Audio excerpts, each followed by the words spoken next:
ஒரு நபரை தேடப்படக்கூடிய குற்றவாளியாக அறிவித்திருக்கக்கூடிய செய்தி மிகப்பெரிய பரபரப்பை ஏற்படுத்தி இருக்கின்றது.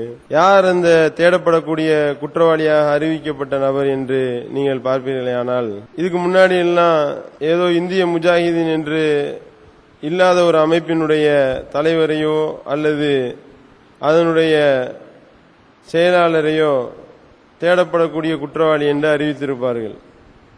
லஷ்கர் ஏ தொய்பா என்பார்கள், இஸ்புல் முஜாஹிதீன் என்பார்கள். அப்படி ஒரு அமைப்பு இருக்கின்றதா இல்லையா என்பது அவர்களுக்கு மட்டும்தான் தெரியும். அப்படிப்பட்ட அமைப்பினுடைய நிர்வாகிகள் என்று சொல்லக்கூடியவர்களை தேடப்படக்கூடிய குற்றவாளிகள் என்று அறிவித்து நாம் பார்த்திருக்கின்றோம். ஆனால் சமீபத்தில் பாதுகாப்புத்துறை அமைச்சர் அறிவித்த அந்த நபர் யார் என்று நீங்கள் பார்த்தீர்களானால், நம் நாட்டினுடைய முன்னாள் விமானப்படை தளபதி தியாகி என்பவரை தான் தேடப்படக்கூடிய குற்றவாளியாக மத்திய அரசாங்கம் அறிவித்திருக்கக்கூடியதை பார்க்கின்றோம். என்ன காரணம்?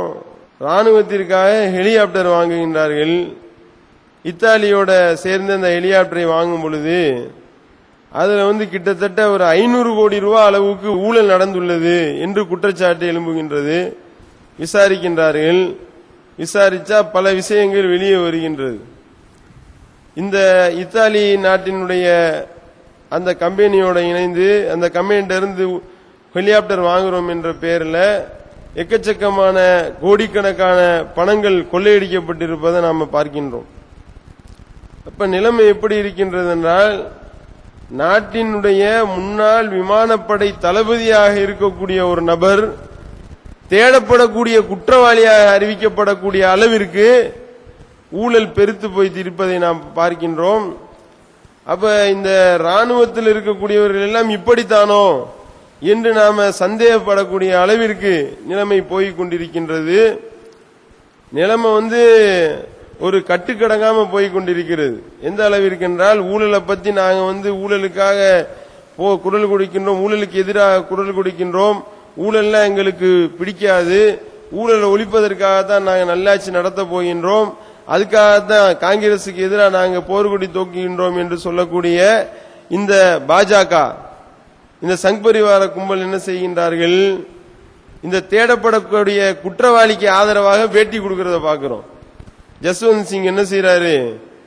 பாஜகவினுடைய மூத்த தலைவர் ஜஸ்வந்த் சிங் சொல்றாரு, இதுக்கு முன்னாடி இந்த தியாகி என்பவனை விசாரிக்க வேண்டும் என்று சொல்லி பாதுகாப்புத்துறை சொல்லும் பொழுது என்ன சொல்கின்றார்?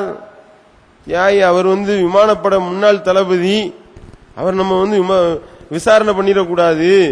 அப்படி விசாரணை பண்ணுனா ராணுவ அதிகாரிகளுடைய அந்த மன உறுதி குலைந்து விடும் அப்படின்றார். என்னவா இந்த மாதிரி ஆளுகளை எல்லாம் கூட்டிட்டு போய் விசாரணை பண்ணா, என்னடா இது இப்படிப்பட்ட ஆளுகளை விசாரணை பண்றாங்க, நாளைக்கு நம்ம நிலைமை என்னவாகும் அப்படின்னு சொல்லி இப்ப உள்ள ராணுவ அதிகாரி இருக்கான அவன்லாம் அவனுடைய மன உறுதியெல்லாம் குலைஞ்சு போயிருமா, அவன் உறுதியா நின்று போர் தொடுக்க மாட்டான் அப்படின்னு சொல்லி வக்காலத்து வாங்கறத பாக்குறோம். அப்ப இவங்களுக்கு ஏதோ சம்திங் இதுல உடன்பாடு இருக்கின்றது. அப்ப அந்த கோடியில எத்தனை கோடி கொள்ளையடிச்சானா அதுல இவனுக்கு எத்தனை கோடி கொடுத்தான் என்று நமக்கு சந்தேகம் எழும்புகின்றது. அதுக்கு தகுந்த மாதிரி அந்த தியாகியும் பேட்டி கொடுக்கிறாரு. என்ன பேட்டி கொடுக்கிறாரு? இதுல பிஜேபிக்கும் உடன்பாடு இருக்கு. வாஜ்பாய் பிரதமராக இருக்கும் பொழுது 2003 வருஷம் வாஜ்பாயினுடைய ஆலோசகராக இருந்த மிஸ்ரா என்பவர் தான் இந்த ஊழலுக்கு துணை புரிஞ்சாரு. 18,000 ஹைட்டு 18,000 அடி உயரத்துல பறக்கக்கூடிய ஹெலிகாப்டர் தான் வாங்கலான்னு சொல்லி முதல்ல முடிவெடுத்திருந்தாங்க. இந்த இத்தாலி கம்பெனியில கொள்ளையடிக்கிறதுக்காகவே என்ன பண்ணா, அதை 15,000 அடி ஹெலிகாப்டரா தேவை அப்படின்னு சொல்லி அவன் மாத்தினா. காரணம் என்னன்னா, இந்த இத்தாலிக்காரன்ட்ட 18,000 அடி ஹைட்ல பறக்கக்கூடிய அளவுக்கு ஹெலிகாப்டர் கிடையாதான். இப்ப இவன்ட்ட நம்ம கொள்ளையடிக்கிறதா இருந்தா, இவனோட சேர்ந்து நம்ம திருடுறதா இருந்தா, நம்ம 15,000 அடி ஹைட் உள்ள ஹெலிகாப்டர் போட்டாதான் நாம அபேஸ் பண்ண முடியும், நம்ம இதை தின்ன முடியும் அப்படின்னு ஐடியா பண்ணி இவர்கள் காய் நகர்த்தி இருக்கின்றார்கள் என்பதை தியாகி வெளியே விடுறாரு. தியாகி வெளியே விட்டவனே இவன் பதறி போய், இவரை ஏன்பா விசாரிக்கிறீங்க, அவரை நீங்க விசாரிக்காதீங்க, அவர் ரொம்ப நல்லவர், அவரை நீங்க விசாரிச்சீங்கன்னா நம்ம நாட்டினுடைய ராணுவ அதிகாரிகளுடைய மனநிலை குலைய ஆரம்பிச்சிரும் என்று சொல்லக்கூடியதை பார்க்கின்றோம். ஆனால் நிலைமை எந்த அளவிற்கு மோசமா போயிட்டு இருக்கின்றது கண்கூடா தெரிகின்றது. கார்கில் போர்ல செத்து போனவங்களுக்காக சவப்பெட்டி வாங்குறான், அடக்கம் பண்றதுக்கு சவப்பெட்டி வாங்குறான், அதுல ஊழல் பண்றான். அந்த அளவிற்கு ஊழல் பெருத்து அதுல இந்த தலைவர்களுக்கும் பங்கிருக்கின்றது என்ற குற்றச்சாட்டு வர்றதை பார்க்கிறோம். ஆனால் நபிகள் நாயகம் ஸல்லல்லாஹு அலைஹி வஸல்லம் அவர்கள் ஒரு சமுதாயத்தை வார்த்தெடுத்தார்கள். எப்படிப்பட்ட ஒரு சமுதாயம், சுப்ஹானல்லாஹ், பார்க்கின்றோம். இந்த ஊழல் என்பதனுடைய சாயல் கூட பட்டுவிடக் கூடாது என்பதற்காக அப்படி வார்த்தெடுக்கிறாங்க. பார்க்கிறோம். கிர்கிரா என்ற ஒரு சஹாபி, அவர் போரில் கிடைத்த பொருள்களிலிருந்து ஒரு சிறு பொருளை திருடி விடுகின்றார். அவரை நரகவாசி என்று நபிகள் நாயகம் ஸல்லல்லாஹு அலைஹி வஸல்லம் டிக்ளேர் பண்றாங்க. இவர் நரகவாசியா என்று மக்கள் எல்லாம் ஆச்சரியப்படக்கூடிய நிலையில அவரிடத்துல சோதனை செய்யப்படுகின்றது. ஒரே ஒரு போர்வை, கனிமத்தில் இருந்து ஒரே ஒரு போர்வை அவர் திருடி இருக்கிறார். அந்த போர்வையை அவர் திருடியதன் காரணமாக அவர் நரகவாசி என்று நபிகள் நாயகம் ஸல்லல்லாஹு அலைஹி வஸல்லம் அவர்கள் சொல்லக்கூடியதை பார்க்கிறோம். அதுக்கடுத்து இன்னொரு சம்பவம், கைபர் போர்ல நடந்த சம்பவத்தை பார்க்கிறோம். அதுல ஒருத்தவரை ரசூல் ஸல்லல்லாஹு அலைஹி வஸல்லம் அவர்கள் நரகவாசின்னு டிக்ளேர் பண்றாங்க. அவர் என்ன செய்யறாரு, இந்த கனிமத்து பொருள்ல ஒரு 2 திர்ஹம் பெருமானம் உள்ள ஒரு செயின் எடுத்து வைத்திருக்கின்றார். 2 திர்ஹம்னா நம்ம காசுக்கு, இந்த உள்ள காசுக்கு நீங்க கணக்கு பண்ணீங்கன்னா ஒரு 20 ரூபா வரும். 20 ரூபா பொருளை ஒருத்தன் எடுத்ததுக்காக அவனுக்கு நரகம். இப்படி ஒரு சமுதாயத்தை வார்த்தெடுத்தா அந்த சமுதாயம் எப்படி உருவாகும்? இங்க நிலைமை என்னடான்னா 3500 கோடிக்கு ஹெலிகாப்டர் பேசுறான், 7 ஹெலிகாப்டர் நம்ம பேசியிருக்கிறான். ஒரு ஹெலிகாப்டர் காசை திண்டுட்டாங்க. ஒரு ஹெலிகாப்டர் எங்கடா இது, அதுதான் இதுன்னு சொல்லக்கூடிய அளவிற்கு இவர்களுடைய நிலைமை போய் கொண்டிருக்கிறத பார்க்கிறோம். கொள்ளையடிக்கிற பணத்துல தலைவனுக்கும் கமிஷன் வாங்கலாம். பார்க்கிறோமா இல்லையா? இந்த கர்நாடகா தேர்தலில் வெளியிட்டானா இல்லையா? என்ன வெளியிடுறான்? அந்த எடியூரப்பா கட்சியினுடைய தனஞ்சய் குமார் செயல் தலைவர் சொல்றாரு, அத்வானி இவர் எடியூரப்பா முதல்வராக இருக்கிறப்ப அத்வானியுடைய குடும்பமும் மாசம் மாசம் நச்சரிப்பாங்களாம். என்ன அப்படின்னா, காசு கேட்டு நச்சரிப்பாங்க.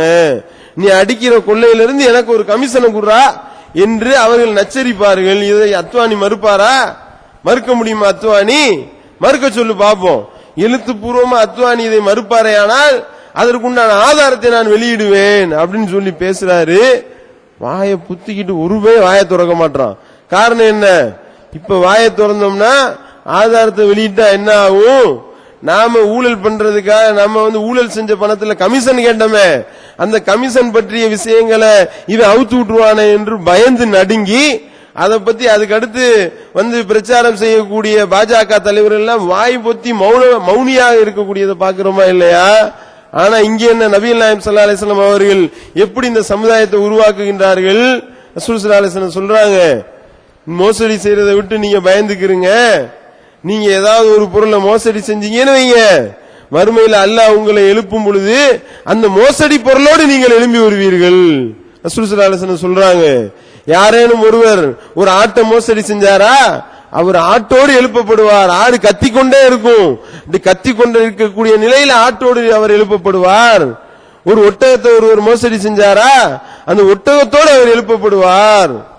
அப்ப இது ஒருத்தர் யோசிச்சானா பயப்படுவானா இல்லையா? எம்மாடி ஹெலிகாப்டர் மோசடி பண்ணோம்னா ஹெலிகாப்டரோட முடியாதுடா, இந்த ஹெலிகாப்டரை தூக்கிட்டு எந்திரிக்கிறதா இருந்தா என்ன ஆகும் என்று நினைச்சானாலே அதை ஊழல் பண்ண மாட்டான். அப்படிப்பட்ட ஒரு சமுதாயத்தை நபிகள் நாயகம் ஸல்லல்லாஹு அலைஹி வஸல்லம் அவர்கள் வார்த்தெடுக்கின்றார்கள். இங்க உள்ள தலைவன் என்ன செய்யறான்? இங்க உள்ளத கொள்ளையடிச்ச பணத்துல கமிஷன் கேட்கக்கூடியதை பாக்குறோம். அங்க நபிகள் நாயகம் ஸல்லல்லாஹு அலைஹி வஸல்லம் என்ன சொல்லி காட்டுறாங்க? அப்படி மறுமை நாள்ல நீங்கள் எல்லாம் மோசடி செய்த அந்த பொருளோடு எழும்பும் பொழுது யாராவது என்னை நீங்க காப்பாத்துங்கன்னு சொல்லி உங்களுக்காக என்னிடத்துல நீங்க சிபாரிசு செஞ்சா என்னால உங்களை ஒன்னும் செய்ய முடியாது, உங்களுக்கு எந்த ஒரு உதவியும் செய்ய முடியாது. காரணம் என்ன? நீ பண்ண மோசடிக்கு நீ தான் பொறுப்பாளி. அது நீ மோசடி பண்ணிட்டு என்னைய நீ ஹெல்ப்புக்கு கூப்பிட்டனா என்னால ஒன்னும் செய்ய முடியாது என்று நபிகள் நாயகம் ஸல்லல்லாஹு அலைஹி வஸல்லம் அவர்கள் பாடம் நடத்துறாங்க. அப்படி பாடம் நடத்தி ஒரு சின்ன ஒரு செயின் 20 ரூபா பெருமானம் உள்ள ஒரு செயின் எடுத்ததுக்காக இவர் நரகவாசி, ஒரே ஒரு போர் எடுத்ததுக்காக அவர் நரகவாசி, கிறுக்கிறா நரகவாசி என்று நபிகள் நாயகம் ஸல்லல்லாஹு அலைஹி வஸல்லம் அவர்கள் டிக்ளேர் பண்றாங்க. அப்படி டிக்ளேர் பண்றதோடு மட்டுமில்லாம அவங்களும் அப்படி நடந்து காட்டினாங்க. இப்படி நடந்து காட்டுறாங்க. ரசூல் ஸல்லல்லாஹு அலைஹி வஸல்லம் அவர்கள் அமரக்கூடிய படுக்கைக்கு செல்லக்கூடிய ஒரு இடத்துல ஒரே ஒரு பேரிச்சம்பளம் ஒண்ணு கிடக்கு. அந்த பேரிச்சம்பளத்தை எடுத்து கையில வச்சுக்கிட்டு சொல்றாங்க. பாக்குறோம், புகாரில வரக்கூடிய செய்தியை பாக்குறோம். சுப்ஹானல்லாஹ், இப்படி ஒரு தலைவரா? ஊழல் ஒழிப்பதற்காக இப்படி இந்த அளவிற்கு ஒரு தூய்மையா நடந்து கொண்ட ஒரு தலைவரை காட்ட முடியுமா என்று ஆச்சரியப்படுகின்றோம். ரசூல் ஸல்லல்லாஹு அலைஹி வஸல்லம் அவர்கள் ஜகாத்துடைய பொருள் தங்களுக்கும் தங்களுடைய கியாம நாள் வரை வரக்கூடிய அனைத்து வழித்தோன்றல்களுக்கும் ஹராம்னு சொல்லி டிக்ளேர் பண்ணியிருந்தாங்க.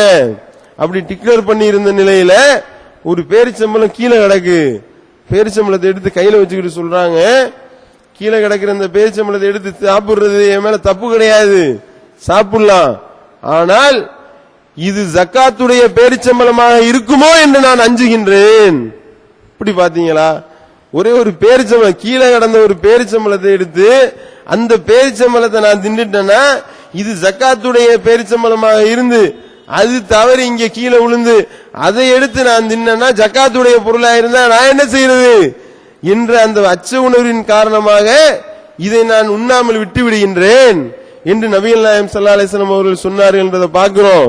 அதே மாதிரி ஜக்காத்துடைய பொருள் தங்களுக்கும் தங்களுடைய வழித்தோன்றலுக்கும் ஹராம்னு சொல்லியிருந்தாங்க. அந்த ஜக்காத்தை வசூலிக்கக்கூடிய பொறுப்பு கேட்டு ரசூல் ஸல்லல்லாஹு அலைஹி வஸல்லம் அவருடைய உறவினர்கள் வர்றாங்க. ஃபதுல் இப்னு அப்பாஸ் வர்றாரு, இன்னொரு ஒரு சஹாபி வர்றாங்க. அப்ப ரசூல் ஸல்லல்லாஹு அலைஹி வஸல்லம் போய் இதை கேட்கிறாங்க, ஜக்காத்தை வசூலிக்க ஆளுக்கு ஊருக்கு ஆள் அனுப்புறீங்களே, எங்களை கொஞ்சம் போட்டு விடுங்க அப்படின்னு சொல்லும் பொழுது ரசூல் ஸல்லல்லாஹு அலைஹி வஸல்லம் என்ன சொன்னாங்க தெரியுமா? ஏப்பா, இது மக்களுடைய அழுக்கு. எது மக்களுடைய அழுக்கா? ஜக்காத்துடைய பணத்தை எடுத்து நேரடியா தின்றது கிடையாது. இதுல ஒரு 2 பேரை வேலைக்கு போட்டா அவங்க போய் ஜக்காத்தை வசூல் பண்ணுவாங்களாம். அப்படி வசூல் பண்ணும் பொழுது அவங்களுக்கு சம்பளம் எதுல இருந்து கொடுக்கணும்? ஜக்காத்துடைய பொருள் இருந்து கொடுக்கணுமா? ஜக்காத்தை வசூலிப்பவர்களுக்கும் ஜக்காத்தை கொடுக்கலாம் நல்லா சொல்லி காட்டானா இல்லையா? அந்த அடிப்படையில உங்க 2 பேரை இதுக்கு பொறுப்பாளரா போட்டு நீங்க ஜக்காத்தை வசூல் பண்ணிட்டு வந்தீங்கன்னா உங்களுக்கு இந்த ஜக்காத்துடைய பொருள் இருந்து உங்களுக்கு சம்பளம் கொடுக்க வேண்டி வரும். அப்ப நீங்க ஜக்காத்தை தின்ன மாதிரி வருமா இல்லையா? இது மக்களுடைய அழுக்கு. இதையா நீங்க சாப்பிட போக்குறீங்க என்று நபிகள் நாயகம் ஸல்லல்லாஹு அலைஹி வஸல்லம் அவர்கள் அவங்களை கண்டிச்சாங்க. அப்படின்றத பாக்கிறோம்னா எப்படிப்பட்ட ஒரு வாழ்க்கை, எப்படிப்பட்ட ஒரு கேடர்களை உருவாக்குறாங்க, எப்படிப்பட்ட ஒரு தோழர்களை உருவாக்குகின்றார்கள். இப்படி உருவாக்குனதுனாலதான் என்பதை தொடர்ச்சி டோட்டலா எரிஞ்சாங்க. ஆனா இங்க நிலைமை என்ன அப்படின்னா, விமானப்படை தளபதியே தலைமறைவாக இருக்கக்கூடிய நிலைமைக்கு தள்ளப்பட்டு இப்ப தேடப்படக்கூடிய குற்றவாளியாக அவர் அறிவிக்கப்படுகின்றார் என்ற அளவிற்கு இங்க போய் கொண்டிருக்கிறத பார்க்கிறோம். இப்படிப்பட்ட ஒரு கால சூழல், இந்த மாதிரியான சூழல் மாற வேண்டும் என்றால் நபிகள் நாயகம் ஸல்லல்லாஹு அலைஹி வஸல்லம் அவர்கள் எந்த இறையச்சத்தை போதித்தார்களோ அந்த அடிப்படையில் இந்த சமுதாயத்தை வார்த்தெடுத்தால்தான் மறுமையில மகத்தான வெற்றி பெற முடியும் என்பதை நாம் உணர்ந்து நல்லமல் புரியக்கூடிய அன்மக்களாக வல்ல இறைவன் நம் அனைவரையும் ஆக்க வேண்டும் என்று கேட்டு நிறைவு செய்கின்றேன். வாயிதவானா அல்ஹம்துலில்லாஹி ரப்பில் ஆலமீன்.